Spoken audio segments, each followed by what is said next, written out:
नमस्कार. तर आजपासून मी मिनी व्लॉग चॅलेंज करतो आहे. जे पण मी दिवसभर करणार आहे ते तुमच्यासोबत शेअर करणार आहे, जेवढं होईल तेवढं.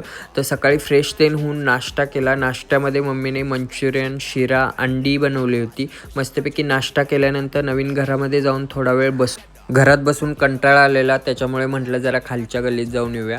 आणि आईपाशी थोडा वेळ बसलो आणि तिथून आलो घरी. घरी येऊन थोडा वेळ आराम केला.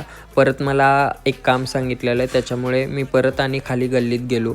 तिथून आल्यानंतर थोडा वेळ टी व्ही बघितला आणि जेवणामध्ये वजडी आणि भाकरी बनवलेली. मस्तपैकी ते जेवण केलं आणि नवीन घरात गेलो. तिथे दाजींनी मस्तपैकी फालुदा आणलेला. मस्तपैकी फालुदा खाल्ला. त्याच्यानंतर मला आणि दाजीला थोडं मेडिकलमध्ये काम होतं, त्याच्यामुळे मेडिकलला गेलो आणि परत घरी आलो. घरी आल्यानंतर थोडा वेळ फिरवूया म्हणलं आणि गावात फिरताना मला झब्या दिसला. झब्याला भेटून खूप भारी वाटलं. तर या व्हिडिओमध्ये एवढंच. थँक्यू. परत भेटू.